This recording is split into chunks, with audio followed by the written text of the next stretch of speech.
मकसद से मिल रहा हूँ, क्योंकि मैं जो महसूस करता हूँ एक नागरिक भी, और शायद आप भी करते होंगे, कि देश में क्या हो रहा है, देश किस दिशा में जा रहा है कोई नहीं जानता है, किस दिशा में जाएगा किसी को नहीं मालूम। ये अप्रोच डेमोक्रेसी के अंदर किसी पार्टी गवर्नमेंट हो उचित नहीं कही जा सकती है। जिस प्रकार यूडीसी पे दबाव, ईडी, इनकम टैक्स, सीबीआई का दुरुपयोग, इवन कोड ऑफ कंडक्ट लागू हो गया है, तब भी आप विपक्ष की पार्टियों पर रेड डलवा रहे हो बिना कोई रेखी के, बिना तैयारी के। इसका मतलब आप फायदा पहुंचा रहे हो उन लोगों को जो चाहते हैं सत्ता में बैठे हुए हैं। मैंने टाइम मांगा था डायरेक्टर ईडी से, डायरेक्टर सीबीआई से और चेयरमैन सीबीडीटी से। जब राहुल गांधी जी को यहाँ पर 50 घंटे पूछताछ करी गई, पहले दिन ही टाइम मांगा मैंने। जब शुरुआत हुई थी तो मेरे को उचित नहीं है मैं जाके मिलूं उनसे, और पूरे देश को गर्व है सीबीआई पर, इनकम टैक्स डिपार्टमेंट पर और ईडी पर भी, जो अपना कानून का काम करी। प्रीमियर एजेंसियां देश की है। ये जुडिशरी का इम्पोर्टेंस है, जुडिशरी के मामलों में उसी प्रकार से फाइनेंशियल मामलों के अंदर, इरेगुलरिटीज के अंदर, क्राइम के अंदर तीनों एजेंसियों की इम्पोर्टेंस है। क्राइम के अंदर तीनों एजेंसियों की इम्पोर्टेंस है। इम्पोर्टेंस खत्म होगी, क्रेडिबिलिटी कम होगी, तो नुकसान किसको है? देश को है। क्यों बनी एजेंसी है? एजेंसी जिस मकसद से बनी है वो मकसद पूरा होगा तब देश का हित होगा। अगर क्रेडिबिलिटी कम हो जाएगी एजेंसियों की, जो आज सीबीआई की हो चुकी है, पहले हर सीबीआई का नाम लेता था। कोई घटना दुर्घटना होती थी राज्यों में तो कहते सीबीआई को इंक्वायरी करवा दे दीजिए, और था सीबीआई का था, अब शिफ्ट हो गया ईडी पर हो गया। ईडी का काम है फाइनेंशियल इरेगुलरिटीज के ऊपर कार्रवाई करना। सुप्रीम कोर्ट में सुनवाई हो रही है, वहां जल्दी फैसला होना चाहिए। जो अधिकार दे दिए गए सीबीआई को अरेस्ट करने के, अटैच करने के, कुर्की करने के, उसके ऊपर बहस चल रही है। जहाँ तक मेरे को नॉलेज है वो फैसला जल्दी होना चाहिए। उससे बहुत बड़ा नुकसान हो रहा है, लोग हैरेस हो रहे हैं देश के अंदर। क्यों पहले इंडस्ट्रियलिस्ट बड़े बड़े होते थे, और जहाँ बैंकों के अंदर और सब जगह अगर प्रूव हो जाती थी इरेगुलरिटीज तो ईडी घुसती थी वहाँ पर। अब पॉलिटिशियन में घुसने लग गई है सब जगह। महाराष्ट्र के अंदर देख लीजिए, दिल्ली में देख लीजिए, राज्यों में देख लीजिए, छत्तीसगढ़ में देख लीजिए, जहाँ जहाँ चुनाव आते हैं ईडी पहले पहुँचती है। ये जो मैंने उस वक्त टाइम मांगा था तीनों से, मैं मिलना चाहता हूँ आपसे आकर के। मैं एक राज्य का मुख्यमंत्री भी हूँ, 5.5 करोड़ की जनता से ज़्यादा वहाँ पर है, 4.5 करोड़ तो 7 करोड़ के लगभग आबादी है, उनको रिप्रेजेंट करता हूँ। मैं आगे बताना चाहता हूँ कि आप एजेंसी की क्रेडिबिलिटी नीचे जा रही है, जो नहीं जानी चाहिए। हम चाहते हैं कि आपकी विश्वसनीयता बनी रहे, बल्कि आगे और बढ़े। हम आपके साथ हैं। जहाँ फाइनेंशियल इरेगुलरिटी हो रही है, करप्शन हो रहा है, क्राइम हो रहा है, आप कड़ी से कड़ी कार्रवाई करो, तत्काल करो, जेल भेजो, अटैच करो प्रॉपर्टी, हम स्वागत करेंगे आपका। पर जिस प्रकार से आप इशारों पर, ऊपर के दबाव पर, ये साफ जाहिर पूरा देश देख रहा है, तो गाँव तो भी चर्चा होने लगी, गाँव के अंदर भी, कि ये क्या हो रहा है। गाँव में चर्चा होने लग गई।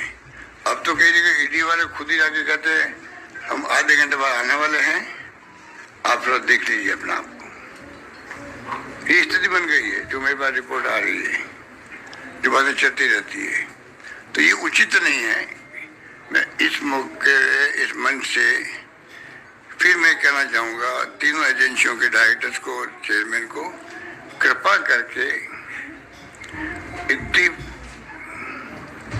ये तीनों एजेंसियों के अधिकारी कंपटीशन एग्जाम देके आते हैं, चाहे आरपीएससी को हो चाहे वो यूपीएससी को हो, एग्जाम देके पास होके आते हैं। एक प्रकार शपथ लेते हैं, कमिटमेंट होता है देश के लिए। इनका कमिटमेंट देश के प्रति होना चाहिए और किसी के प्रति नहीं होना चाहिए। इनमें इतना साहस होना चाहिए मना करने का। हम दबाव में काम नहीं करेंगे, अब निष्पक्ष काम करेंगे हम लोग। अब जो स्थिति बन गई देश में वो उसी प्रकार की बन गई है जैसे आपने देखा होगा। और मैंने आए थे, आप तो बहुत सीनियर लोग बैठे हैं, और अब जो है 9 साल लगभग हो गए, 3010 छापे डाले गए।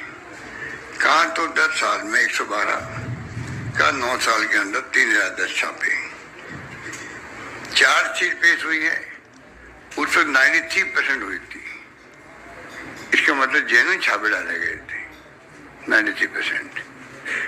अब है सिर्फ 888 जगह चार्जशीट पेश हुई है, मतलब सिर्फ 29% हुई है।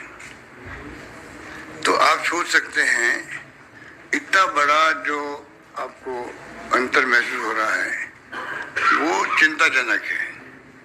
इसका मतलब है कि 3000 छापे डाले गए, उनमें क्या बीती होगी जिनको आप 800 के लगभग आप वहाँ पे चार्जशीट पेश कर पाए हो। जब छापे डाल दिए आपने, 9 साल हो गए, चार्जशीट पेश क्यों नहीं कर रहे आप? तो ये मैं इस रूम के अंदर आप सबको हाजिर नाजिर रख के ये कहना चाहूँगा, एजेंसियों को, पूरे देश की भावना है जो मैं बोल रहा हूँ, क्योंकि मैं भी अखबार पढ़ता हूँ, सोशल मीडिया देखता हूँ, टीवी देखता हूँ, और आजकल तो प्लेटफॉर्म पे डिस्कशन आते हैं आप लोगों के। अच्छे से अच्छे राइटर बैठते हैं, लेखक साहित्यकार बैठते हैं, जुनूनमंद है। देश देख रहा है, बेबस है देश। आप मेरी भावना की कदर करना, मैं समझता हूँ, उम्मीद करता हूँ कदर करोगे। देश बेबस है। मणिपुर में जो हो रहा है, पूरा मुल्क का एक हिस्सा है, वो अभिन्न अंग है, हम कहते थे। वो अभिन्न अंग है तो उसकी तरफ कोई ध्यान दे रहा है क्या? पूरा देश बेबस है, और प्रधानमंत्री को फुर्सत नहीं है एक दिन जाने के लिए, वहाँ पर एक दिन जाने के लिए। इतनी बड़ी घटना हो जाए, वो मैं एक्सप्लेन नहीं करूँगा, आप सबको मालूम है सीएम ने क्या कहा, मीडिया ने क्या क्वेश्चन पूछे, सब मालूम आपको। तो क्या हो रहा है? कश्मीर में भूकंप आ गया था एक बार, और वहाँ पे हम लोगों ने एक एनजीओ के माध्यम से, मैं मेरे मोमेंटो ऑप्शन करता हूँ, सुनामी के अंदर या गुजरात भूकंप के अंदर या कारगिल युद्ध के अंदर, तो जो मोमेंटो मिलते सीएम को हम ऑप्शन करके पैसा भेज देते हैं। जब मैंने कश्मीर भूकंप के अंदर इकट्ठा करना शुरू किया, मैंने एक आर्टिकल पढ़ा, मैंने उसमें लिखा था कि पूरा देश कहता है हिंदुस्तान की कश्मीर हमारा अभिन्न अंग है। अब जब गुजरात भूकंप आया था तब तो लाखों हाथ खड़े थे मदद के लिए, वो हाथ नजर नहीं आते हमें। मणिपुर दूर है जरा, वहाँ की चिल्लाहट, वहाँ की भावना वो यहाँ से पहुँचती नहीं है, मीडिया तक भी नहीं पहुँचती है, मीडिया ने गायब कर रखा है। तो आप सोच सकते हैं कि राहुल गांधी बार बार मोदी जी का, अडानी जी का नाम क्यों लेते हैं, मणिपुर नाम क्यों लेते हैं? क्या एक विपक्ष नेता का अधिकार नहीं है क्या वो अपनी बात कहे तो उसको रिस्पॉन्ड करे? मुझे आप बता दीजिए, मेरे तो बहुत लंबा अर्सा हो गया राजनीति में, कोई भी घटना दुर्घटना हो, विपक्ष बोलेगा उसका धर्म बोलना चाहिए, उसी डेमोक्रेसी मजबूत होती है। तो क्या सत्ता पक्ष का धर्म नहीं है क्या सत्ता पक्ष का, उसको रेस्पॉन्ड करे, कुछ भी करो रेस्पॉन्ड। राजीव गांधी के वक्त में एक बार मीडिया को लेके एक फैसला हो गया था, आपने आवाज उठाई, राजीव गांधी वापस वो ले लिया। ये डेमोक्रेसी है। अब तो ना वो मिलते हैं प्रधानमंत्री जी आपसे, ना आप इश्यू बना पाते हो। आप लोगों का कसूर नहीं, क्योंकि मीडिया के मालिक जो है उनको भी इनकम टैक्स, ईडी और सीबीआई का डर रहता है। मुझे कहते हैं संकोच नहीं, मैं तो बार बार कहता हूँ, चाहे वो नाराज भी होते होंगे मालिक लोग, पर मैं कहते चूकता नहीं हूँ। कोविड आ गया तो आप देख रहे हो तनख्वाह आपकी आधी कर दी। मैं आपको भड़का नहीं रहा हूँ, दिल की पीड़ा बता रहा हूँ आपको, खाली पीड़ा बता रहा हूँ। निकाल दिया गया लोगों को, निकाल दिया गया। आप लोग भी ट्रांसफर पोस्टिंग रहते हो पॉलिटिशियन की तरह। हमारे सरकार में ट्रांसफर पोस्टिंग होती है, आपके भी राज्यों में जो काम करने वाले लोग हैं ट्रांसफर पोस्टिंग रहते होंगे। तो आप लोगों की स्थिति कोई बहुत अच्छी नहीं है। क्यों मैं भटक गया बात करते करते। मैं जो कह रहा था कि मैंने कहा भाई मैं मिलने आना चाहता हूँ आपसे, मैंने शुरुआत से करी थी और वो शुरुआत मेरी वहीं रह गई। इमीडिएटली अपॉइंटमेंट आ गई मेरे पास में, मुझे बड़ी खुशी हुई कि मैं जाके अपनी बात कहूँगा। और मैंने मीडिया को भी कह दिया भाई मैं जा रहा हूँ सीबीआई डायरेक्टर ने, इनकम टैक्स सीबीआई चेयरमैन से और सीबीआई डायरेक्टर बनने के लिए। जैसे मैंने मीडिया को कहा, फटाफट फोन आगे नहीं अभी आप आना ही होते हैं, खुद मिलेंगे आप आकर के। अभी तक मैं उनका इंतजार कर रहा हूँ, वो अभी तक आया नहीं है। कब आएंगे मुझे पता नहीं। आएंगे मैं चाय पिलाऊंगा, मुझे गपशप करूंगा, बताऊंगा कि मैं क्या फील करता हूँ। तो कहने का मतलब यह है कि आज मैंने सिर्फ आपको इसलिए, अब हमारे राजस्थान में संजीवनी है, एक एग्जाम दे रहा हूँ आपको। संजीवनी नाम का एक घोटाला बहुत बड़ा राजस्थान होगा, 2 जेलों बैठे हुए हैं। गजेंद्र शेखावत का जो नाम है केंद्रीय मंत्री, वो उस पर शामिल है, आरोपी है। उन्होंने मेरे खिलाफ डिफेंस केस कर रखा है दिल्ली, वो अलग बात है।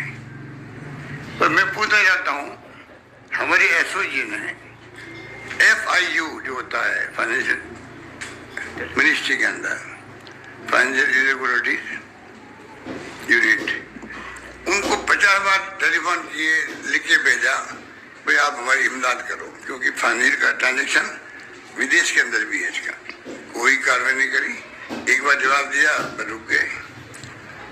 उसके बाद में ईडी जो है, ये ईडी का केस परफेक्ट बनता है, फाइनेंशियल ट्रांजेक्शन है, वहाँ ईडी नहीं घुस रही है, वहाँ नहीं घुस रही, ईडी घुस रही है। तो ये जो स्थिति बन रही है देश के अंदर, मैं समझता हूँ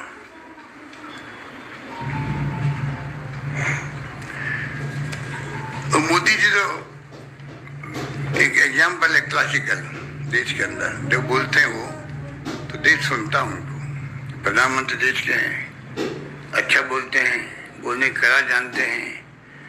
तो मैंने सुना भोपाल के अंदर या कहीं मध्य में बोले थे वो, एनसीपी को लेकर के, अजीत पवार को लेकर के बोले थे, 70-80 करोड़ के कर्जे, पता नहीं करप्शन के चार्ज लगा दिए उनके ऊपर।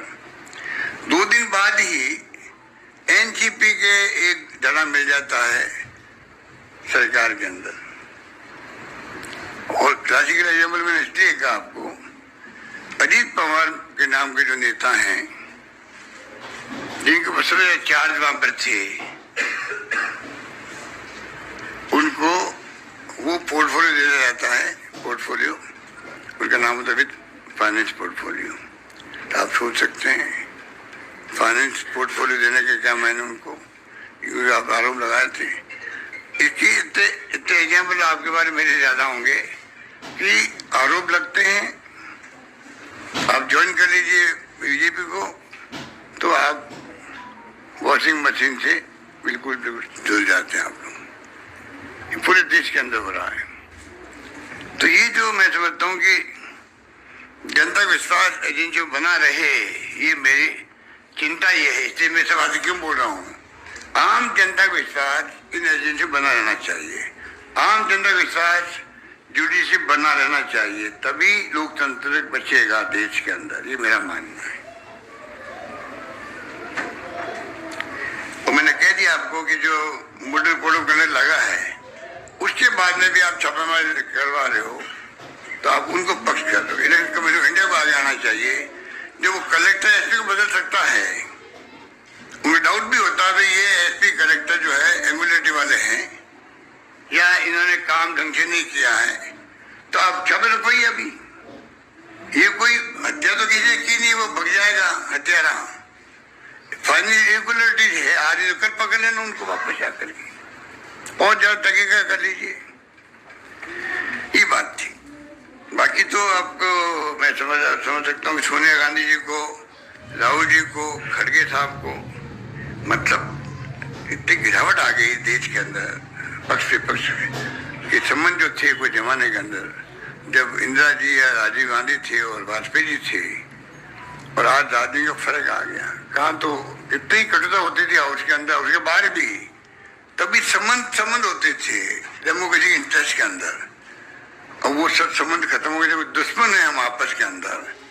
प्रधानमंत्री मोदी जी और उनके नंबर 2 अमित शाह जी, वो विपक्ष को दुश्मन समझते हैं, उस प्रकार का व्यवहार कर रहे हैं। पूरा देश देख रहा है, वक्त आने पर यार सबक सिखाएगा, ये समझ नहीं पाएंगे, मेरा मानना है। वक्त आने पर, क्योंकि जनता का रोबस्ट कॉमन सेंस देश के अंदर एक्स्ट्रा ऑर्डिनरी है। अनपढ़ होंगे, कम पढ़े लिखे होंगे, अकल और शहरी के अंदर हमारे देश की जनता बहुत आगे, बहुत आगे। धन्यवाद। कुछ क्वेश्चंस नहीं है? आदित्य एक एक करके सबसे बोलिए। कनिका सर, कनिका सर, आपने आज ईडी सीबीआई की जिक्र किया, आपने कहा कि सरकार इसका दुरुपयोग कर रही है। क्या आपको लगता है कि राजस्थान में भी लगातार ईडी सीबीआई की तमाम जो है जांच हो रही है, आपकी कुछ की सरकार के मंत्रियों के खिलाफ भी जो है कार्रवाई चल रही है, आपको लगता है कि क्या राजस्थान में केंद्र सरकार इसका दबाव बनाकर आप लोगों पे प्रेशराइज करने की कोशिश कर रही है? देखिए, वहाँ तो उनको कुछ मिल नहीं रहा है, तो वहाँ के जो मेंबर पार्लियामेंट वगैरह हैं उनको इशारा करना पड़ा, तुम रोज सीबीआई ऑफिस में जाओगे, लोगों को भेजो। जहाँ तक मेरे को जानकारी है, पिछले साल भर की ईडी ऑफिस जाते हैं, यहाँ पर लोग झूठी शिकायतें करते हैं, मिली भगत से फिर वहाँ आवाज उठाते हैं वहाँ के एमपी वगैरह, और सीबीआई जाके जांच करने का प्रयास करती है। वहाँ मैं देख, अभी एक हमारे बेटे करोड़ी मीणा है, वो एक गए वहाँ पर मॉल में, गणपति प्लाजा के नाम से यही था, 500 करोड़ के यहाँ पर अंदर पैसा पड़ा, ब्लैक मनी पड़ा है। यहाँ पर वो बॉक्स क्या कहते हैं, क्या होता है, लॉकर मेरा है नहीं, इसलिए मैं बोल रहा हूँ। लॉकर का नाम भूल गया। मेरी माँ के साथ में लॉकर था बचपन के अंदर, माँ के मरने के बाद में वो लॉकर बंद हो गया, इसलिए मेरे नाम भूल गया लॉकर का मैं। तो लॉकर में 500 करोड़ पड़े हैं। इतना भयंकर तूफान मचाया, ईडी पहुंच गई वहां पर। आप बताइए, एक कोई एमपी या कोई आम आदमी कहीं जाके बैठ रहा है बैंक के बाहर, किसी अंदर ब्लैक मनी पड़ी है, 500 करोड़ की पड़ी है, ईडी पहुंच जाती वहां पर। पहली बात तो पुलिस का काम है, जाके तुम लॉ एंड ऑर्डर स्थिति खराब मत करो, ये काम इनकम टैक्स का काम है। आज जाके इन्फॉर्मेशन दो, इनकम टैक्स को इन्फॉर्मेशन दो, मेरी जानकारी में आया पैसा पड़ा, वो आपको उनका हक है, धरना दे दो, आगे आगे ईडी पहुंच जाए और इनकम टैक्स पहुंच जाए। पता नहीं कौन कौन पहुंच गए वहां पर। ये मिली भगत है केंद्र सरकार की, ईडी की और उस एमपी साहब की, ये सब मिली भगत का खेल हुआ। अभी पूरा देश देख रहा उसको भी। आदित्य एक एक कर, बिल्कुल अभी कर पाते। सर, अभी हाल ही में सरकार ने विमेन रेजर्वेशन बिल को पास करवाया, महिला सशक्तिकरण की वो लगातार बात करते हैं। अगर राजस्थान का जिक्र करें तो वहां पर उनके पास महिला भी हैं जो पूर्व में मुख्यमंत्री भी रह चुकी हैं, लेकिन उनको लगातार इग्नोर किया जा रहा है, टिकट उनके जो लोगों की काटे जा रही है। इसको आप कैसे देखते हैं? वसुंधरा जी को इग्नोर कर रहे हैं, महिलाओं की बात करते हैं बीजेपी वाले। देखिए, वो उनकी पार्टी का अंदरूनी मामला, मेरा कोई कमेंट नहीं करना चाहूंगा मैं। एक से संजीव चोपड़ा सर। हाँ, पर आदित्य जी, मैं आपका नाम आदित्य जी, मैं कहना चाहूंगा मेरे कारण उनको सजा नहीं मिलनी चाहिए। मेरे कारण उनको सजा नहीं मिलनी चाहिए, ये अन्याय होगा उनके साथ में। एक किस्सा बताना चाहता हूँ, आपके पास टाइम था ना? पूछ देता हूँ भाई, जनरली नेताओं के पास टाइम नहीं होता है, मैं आपको पूछ देता हूँ। देखिए, मेरी सरकार जब गिर रही थी तो मेरे कैलाश मेघवाल है जो स्पीकर थे, गृह मंत्री थे उनके, उन्होंने एक किस्सा बताया मेरे जो मैंने किया जिंदगी के अंदर। जब मैं पीसी प्रेसिडेंट था 90s के अंदर, तो मेरे प्रेसिडेंट शेखावत थे, मुख्यमंत्री थे।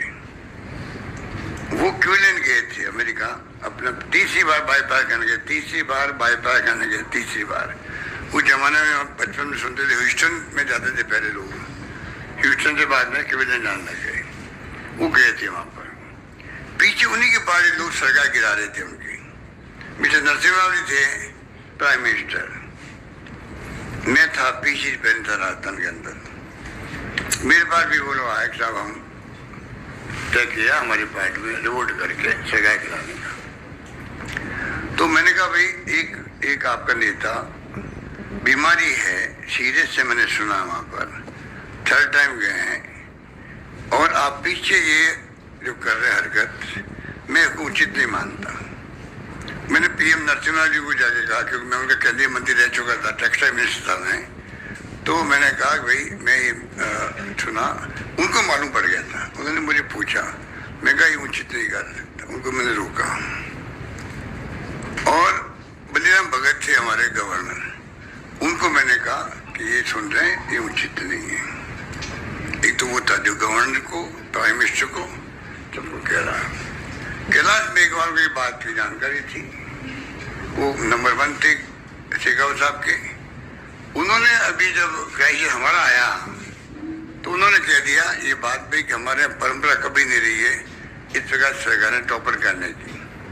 इतना उन्होंने स्टेटमेंट दिया, मेरे मुंह से निकल गया एक मीटिंग के अंदर, क्योंकि वसुंधरा जी के जो फॉलोअर एमएलए थे वो भी लॉबी मिलते हैं हम लोगों से, कहीं मिल जाते हैं। तो उन्होंने उनके मुंह निकल गया होगा भाई हमारे मुख्यमंत्री जो एक्स मुख्यमंत्री वसुंधरा जी है वो भी इसी विचार किए जो कैलाश जी ने कहा है। ठीक, मेरे पास इंफॉर्मेशन थी उनकी, मैंने गलती से वो कोट कर दिया धौलपुर के अंदर। मेरी सरकार जब क्राइसिस में थी तब कैलाश मेघवाल जी ने वसुंधरा जी की भावनाएं थी। मीडिया में आप देखते हो कि थोड़ा फ्लेवर लग जाता है, आप फ्लेवर लगाने में बड़े, बिना फ्लेवर न्यूज बनती नहीं, आपकी गलती आपकी भी नहीं है, बिना फ्लेवर की न्यूज बनती नहीं है। और मैं भुगत भी रहा हूँ कुछ फ्लेवर से। अभी मैंने कह दिया कि जुडिशरी में करप्शन है राजस्थान में, मैंने कह दिया। मेरे खिलाफ में एक भाई चले गए कोर्ट के अंदर, कंटेम्प्ट कोर्ट लगाने के लिए, तो मैंने जवाब दिया भाई 9 सुप्रीम कोर्ट के सीटार जजेस, 9, 2 सीजीआई, उनके मैंने आर्टिकल पढ़े हैं, वो सब कह रहे जुडिशरी में बहुत करप्शन है। तो ये मेरी भावना नहीं है, मैंने जो पढ़ा, जो पर्सन बना, मैंने उसको कोट किया है।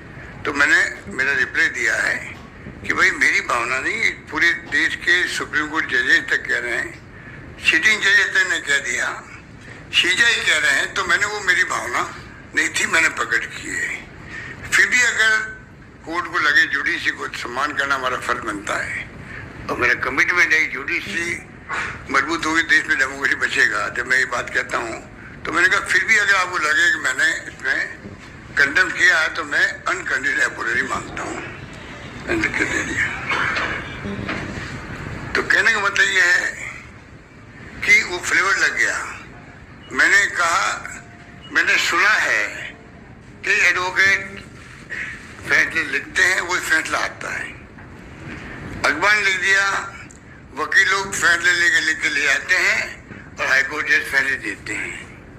फ्लेवर लग गया, उस तक उनको मौका मिल गया एक व्यक्ति को जाने का, इसको मैं फ्लेवर कहता हूँ मैं। ठीक है, संजीव चोपड़ा। राजस्थान में चुनाव को करीब 1 महीना रह गया है। एक महीना रह गया। सर, राजस्थान के चुनाव को करीब 1 महीना रह गया है।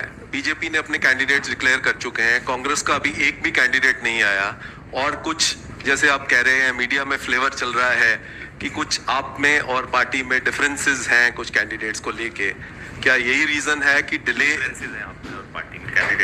का रीजन यही है कि ये विपक्ष को तकलीफ है, जो फैसले हो रहे हैं पार्टी के अंदर सिलेक्शन के प्रोसेस से, उनको तकलीफ भी हो रही है, इनके झगड़े क्यों नहीं हो रहे हैं? आप सचिन पायलट की तरफ इशारा कर रहे होंगे। जितने फैसले हुए हैं सबकी राय से हुए हैं, सबकी राय हो, जो भी सचिन पायलट साहब के जो हमारे सपोर्टर भी होंगे, उन सबके फैसलों में भागीदार बन रहा हूँ उनके पक्ष में। तो आप सोच रहे हो कितने स्मूथली फैसले हो रहे हैं। तकलीफ बीजेपी को होती है और किसी को नहीं होनी चाहिए। एक एक करके आप पूछिए। गहलोत जी, राजस्थान को लेकर एक सवाल है मेरा। अभी आपने जिक्र किया था आपकी सरकार जब मुश्किल में आ गई थी, तो मुश्किल में वो आप ही की पार्टी के जो विधायक थे बागी हुए थे, उनके चलते आई थी। तो जो अब जो टिकट वितरण हो रहा है, क्या उन एमएलए जो बागी हुए थे उन पर भी पार्टी भरोसा करेगी या आपका विरोध रहेगा? मैंने इस जवाब जो दिया था ना, ये आप बड़े जवाब सोच के दिया था मैंने। हमने कहा देखिए, हो गया। अभी एक एक करके जवाब तो देने दीजिए। मैं जब होटल में हम लोग 40 दिन रहे थे ना, जब हाईकमान के आदेश से हम लोग सब गिले शिकवे जो भी थे, एक फैसला हाईकमान ने कर दिया। जब मैं बाहर आया था, होटल से बाहर आया था, तो आप मैंने कई लोगों को शायद हो सकता याद हो, पहला स्टेटमेंट मेरा मीडिया में था, फॉरगेट एंड फॉरगिव। इस भावना से हम काम करेंगे। और मेरे कहते घर है, आप सुनिएगा, मैं प्रवचन नहीं दे रहा हूँ हालांकि, पर आपने कहा मैं हमारे पास टाइम है। मैंने कहा कि हिंदुस्तान के अंदर ऐसा बहुत कम होता है। मिस्टर अजय माकन जो जनरल सेक्रेटरी थे हमारे, ये बैठे वहाँ असेंबली के अंदर मेरे रूम में 1 by 1 122 लोगों से मिले विधायकों से। उसमें जो आप कहते हैं वो विधायक भी थे, सारे लोग हैं। अगर एक स्वर में कोई कहे किसी स्टेट के अंदर, उसमें राजस्थान हो सकता है जहाँ सबने कहा हम चाहे किसी के साथ पॉलिटिकल हो सकते हैं। काम के मामले में मुख्यमंत्री कोई भेदभाव नहीं कर रहे हैं। काम के मामले जो हम काम मांगते हैं हम काम में देते हैं, और काम इतने देते हैं जो मांगते। तो मेरे जुमला बन गया, बहुत फेमस जुमला राजस्थान में है, जो मैंने कहा तुम मांगते मांगते थक जाओगे, मैं देते देते नहीं थकूंगा। वो मैं निभाया वहाँ राजस्थान है। और इसलिए आप समझ लीजिए, वो जो गए हैं कहीं गए हैं, अभी क्राइटेरिया सिर्फ एक है, वो है विनिबिलिटी क्राइटेरिया है। वो सब बातें हम भूल चुके हैं। हम सब एक होकर इधर जाना चाहते हैं। सुनील, आप यूं ही बोल दीजिए, आवाज आते। Sir, I just coming back because you say English Hindi कीजिए। नहीं भाई, I have to, मेरा हिंदी इतना अच्छा नहीं है, हम साउथ इंडिया से है, फिर भी मैं कोशिश करूंगा। आप बोल रहे हैं हिंदी अच्छी बोलते, मैं जानता हूँ 25 साल से आपको। सर, ये आप बोलता है forgive and forget, पर सच्चाई ये है कि जो आपका चुनाव जो हो रहा है, there is still no, you have gone with a single name with the screening committee. There are a lot of problems in the finalization of candidates. Ultimately, you have been publicly fighting with Sachin Pilot and others. Sachin Pilot wants your supporters not to be given tickets. The other side, Mr. Gillot is not wanting Sachin Pilot's supporters not to be given. Can you win this election with this kind of fighting that is taking place and public fighting that has carried on? And you said forgive and forget, but you also called somebody a traitor. So how do you go forward with that? आपने गदर का आप फिर कोशिश कर दिया। मैंने नहीं तो कहा आपको कि हम सब एकजुट हैं। जब उनके साथ लोग गए थे, उनके टिकट सब क्लियर हो रहे हैं करीब। उससे बड़ा उदाहरण क्या मैं दे सकता हूँ आपको? एक टिकट पे भी मैंने ऑपरेशन नहीं किया हो मीटिंग के अंदर, उसे अंदाज कर लीजिए कितनी प्रकार की हमारी कितनी प्यार मोहब्बत आपस के अंदर है। एक सेकंड, अब एक सेकेंड, अगर यही सवाल अलग अलग तरीके से दोहराएंगे तो फिर प्रेस वार्ता खत्म करें। नहीं, कुछ और सवाल है तो फिर आप पूछिए पूछिए पूछिए पूछिए इनको माइक दें। गहलोत जी, मेरा सवाल ये है, आपने एक बड़ा बेसिक सवाल उठाया अभी कि जब चुनाव आचार संहिता लागू हो जाती है तो उसके बाद भी ईडी, सीबीआई और इनकम टैक्स वगैरह के छापे पड़ते हैं।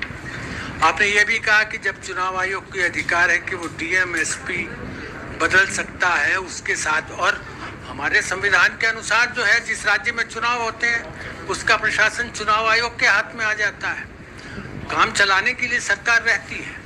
तो क्या आप ये कहना चाहते हैं कि जब चुनाव आचार संहिता लागू हो जाए उसके बाद से चुनाव आयोग ये सारी चीजें देखे और ये जो जितनी भी जांच एजेंसीज हैं इनका प्रशासन भी उसके हाथ में होना चाहिए? मैं नहीं चाहूँगा कभी, क्योंकि इंडिपेंडेंट एजेंसी हैं, इनकी इंडिपेंडेंट बनी रहे, इनकी इंडिपेंडेंट बनी रहे, सुनिश्चित होना चाहिए बनी रहे। पर कुछ बातें ऐसी होती है जब आप दबाव में काम कर रहे हैं और बगैर कोई जांच पड़ताल के रेखी के अगर आप दबाव में इस प्रकार का माहौल बनता है, इलेक्शन कमीशन उसको देखना चाहिए, बात करना चाहिए। नंबर एक। नंबर दो, मैं उससे बड़ी बात को न कहना चाहूँगा, एजेंसी वालों खुद को कहना चाहूँगा, डायरेक्टर्स को, चेयरमैन को, उनका खुद का भी इस प्रकार का कोड ऑफ कंडक्ट होना चाहिए, कुछ तो बनाना चाहिए। अब एक बार इलेक्शन शुरू हो गया है, अब इसको रोक देते हैं हम लोग, 2 महीने बाद वापस शुरू कर दें, कौन रोकता उनको? वो तो क्रिमिनल का काम किया है, फाइनेंशियल या क्राइम का, तो रोक कौन रहा भाई? और रुकना चाहिए भी नहीं। मैं अभी मोदी जी ने कह दिया राजस्थान में मैं अशोक गहलोत ईमानदार बनता, मैं उससे बड़ा ईमानदार हूँ। मैं कहना चाहूँगा वो फकीर बनता, मैं उससे बड़ा फकीर हूँ। मैंने जिंदगी में 1 इंच जमीन नहीं खरीदी, एक ग्राम सोना नहीं खरीदा, मैंने कोई प्रॉपर्टी नहीं बनाई। मेरी बेटी की शादी में 90,000 का मेरे को लगता है मेरी वाइफ ने चेक दिलवाया होगा, तो मैं भी बड़ा फकीर हूँ उनसे। इसलिए वो दावा नहीं कर सकते कुछ भी। उनको चाहिए ईडी, इनकम टैक्स को रोके, उनको चाहिए, प्राइम मिनिस्टर को चाहिए। प्राइम मिनिस्टर को, अगर उनमें ईमानदारी है तो पीएम को इंटरव्यू करना चाहिए। अगर गृह मंत्री नहीं मान रहा है तो गृह मंत्री बात किसी की मानेगा भी नहीं। अगर मानेगा तो सिर्फ एक आदमी को मानेगा, वो है नरेंद्र मोदी जी का नाम है। मानना चाहिए, करना चाहिए। बहुत गलत काम कर रहे हैं और देश उनको माफ नहीं करेगा, मेरा मानना है। मौसमी गहलोत साहब, आपको जादूगर बुलाया जाता है, सियासी जादूगर। तो ये बताइए, अगर कांग्रेस की सरकार आती है, आपकी सरकार आती है राजस्थान में, तो क्या अशोक गहलोत दोबारा घोड़ा चढ़ेंगे या फिर राजस्थान से रुख मुंह मोड़ के दिल्ली की ओर आएंगे? टायर या रिटायर होने वाले अशोक गहलोत या नहीं होने वाले? देखिए, ये बोला बार घोड़ा आप ही चढ़ेंगे। देखिए, नाम क्या मौसमी जी, आप मुझसे बेंगलुरु में बहुत गपशप कर चुकी हो। जब मैं वहाँ ऑब्जर्वर था पिछले चुनाव के बाद में, तो मैं आपको उस लिहाज से जानता हूँ, ठीक है ना? आपने क्वेश्चन पूछा है, उसका जवाब ये है, पता नहीं मुझे यहाँ देना चाहिए, पर क्योंकि फ्रेंडली माहौल है इसलिए मैं कुछ भी कह सकता हूँ और मुझे माफ करेंगे आप सब लोग, ठीक है? कि मुझे सोनिया गांधी ने चूज किया पहली बार। सोनिया गांधी जी के अध्यक्ष बनने के बाद में पहला निर्णय उन्होंने किया है देश के अंदर, वो किया अशोक गहलोत मुख्यमंत्री बने। उन्होंने कुछ सोच समझ के मेरी परफॉर्मेंस देख के पीसी प्रेसिडेंट, मैं उस वक्त पीसी प्रेसिडेंट था, मैं उम्मीदवार नहीं था मुख्यमंत्री पद का, और कांग्रेस में उम्मीदवार नहीं बनना ज़्यादा बेहतर रहता है। जो उम्मीदवार होता है वो कभी मुख्यमंत्री बनता नहीं है। तो उन्होंने जो है मुझे सेलेक्ट किया और मैं मुख्यमंत्री बना। हार गया, खूब कैंपेन किया। सोनिया गांधी जी ने अकाल सूखे के अंदर खूब दौरे किए, तब भी चुनाव हार गए। कई कारण है, वो कारणों में अभी नहीं जाना चाहता। फिर वहाँ पर मुझे मौका दिया AICC के अंदर, फिर वहाँ पर भेजा मुझे मुख्यमंत्री बना के, फिर चुनाव हार गए और हार बुरी तरह से हुई हमारी। 21 पे आ गए हम लोग। जब मोदी जी आए, प्राइम मिनिस्टर बनने का माहौल बना इनको बनाया चेहरा बीजेपी ने, RSS ने। पहले कैबिनेट कमेटी चेयरमैन मार्च 8 के अंदर और सितंबर में बना दिया 8 के अंदर ये प्राइम मिनिस्टर उम्मीदवार, नहीं सॉरी 12 के अंदर, 12-13 के अंदर, ठीक है ना, 12 के अंदर, 13 के अंदर, 13 के बना दिया। और वो उस वक्त में माहौल ऐसा बना कि दिल्ली में हम लोग चुनाव हार गए। मेरा हमारे साथी, तो जब चुनाव दिल्ली में आ रहे वैसे हम लोग राजस्थान, मध्य प्रदेश, राजस्थान और दिल्ली जब हमारी सरकारें थी हम हार गए। और मध्य प्रदेश और छत्तीसगढ़ की सरकारें जाने वाली थी, वो उस माहौल में बच गई। थर्ड टाइम ये हुआ था। तो तीसरी बार मुझे मुख्यमंत्री फिर चांस मिल गया। अभी मैंने हमारे वहाँ 25 लाख का बीमा है। मुझे कहते घर है कि देश में नहीं, दुनिया में कहीं नहीं होगा। जो राहुल गांधी जी ने कहा था यहीं पर अभी कि राइट टू हेल्थ एक्ट बना दिया हमने मांग की प्रधानमंत्री जी से। 4 कानून पास किए, RTI, RTE, food security act और नरेगा। 5वां कानून बनाओ आप। मेरी हारी मांग है आप सबके सामने, right to social security, social justice के लिए। जो राहुल गांधी का जो न्याय योजना थी उसी का रूप बड़ा है। दुनिया के मुल्कों में हर परिवार को जिंदा रख, परिवार चलाने का हक है, सरकार का हक रहता है। दुनिया के यूरोपियन कंट्री में रहता है, क्यों नहीं देश के अंदर हो। आप विश्व गुरु बनने की बातें करते हो, बिल्कुल तब बनोगे तब कुपोषण नहीं होगा, भूखमरी नहीं होगी, परिवार चलेंगे अपने। हर परिवार के नागरिक, देश का नागरिक। कि बाबा 140 करोड़ की बात तो करते हैं प्रधानमंत्री जी, 140 करोड़ की गारंटी देनी चाहिए उन लोगों को।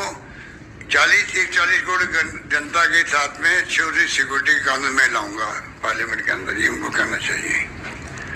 इसलिए मैं जो कहना चाह रहा था आपको भूल गया हूँ। घोड़ा चढ़ेंगे या नहीं? हाँ, ऐसी बातें भूल जाता हूँ मैं। संदीप फुकन जी,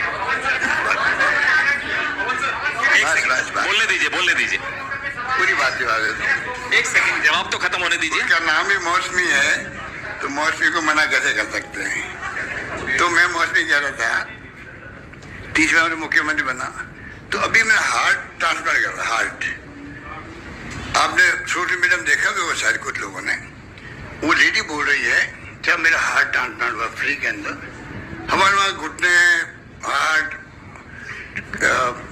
लीवर, किडनी सब फ्री हो रहा है। हार्ट मतलब सब कुछ फ्री है राजस्थान, कोई सोच नहीं सकता। वो माहौल है राजस्थान के अंदर इलाज का, कोई सोच भी नहीं सकता, फ्री इलाज है। तो उसने कहा साहब भगवान करे आप वहाँ पर मुख्यमंत्री बने, 4थी बार मुख्यमंत्री बने।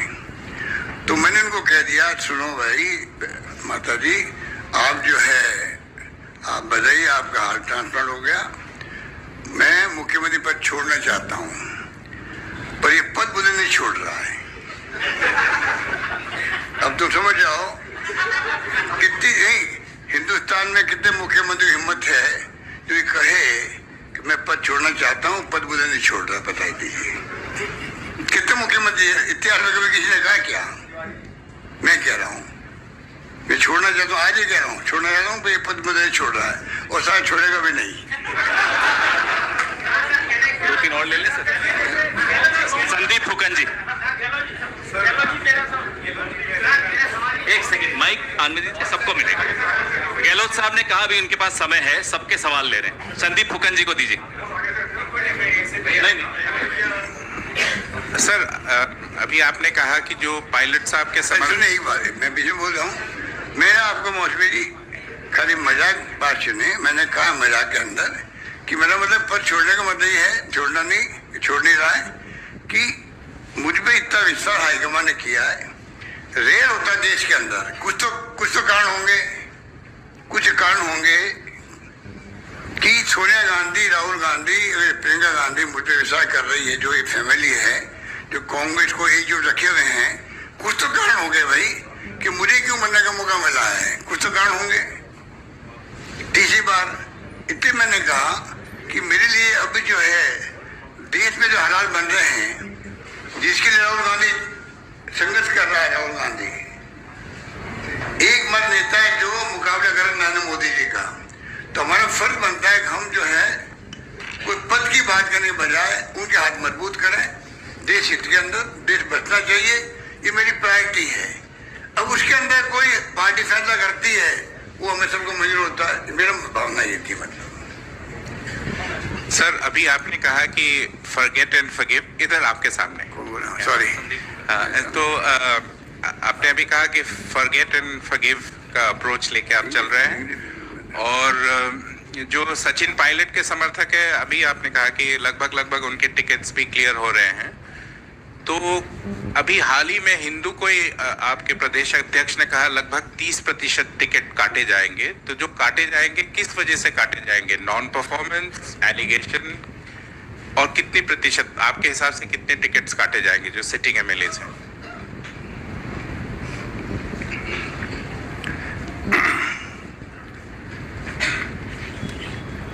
देखिए, मैंने अभी एक सवाल के जवाब में कहा था, ये बात हकीकत है जो आप दिल्ली के लोग बैठे हैं या देश के अंदर, 3 बातें अभी चल रही है। नंबर 1, शानदार योजनाएं राजस्थान लागू हुई है, परफॉर्मेंस शानदार सरकार की। नो एंटी इनकम्बेंसी, ये भी बहुत रेयर होता है, थोड़ी बहुत तो एंटी इनकम्बेंसी हो ही जाती है सरकारों के अंदर, चाहे कितनी अच्छी सरकार काम करे।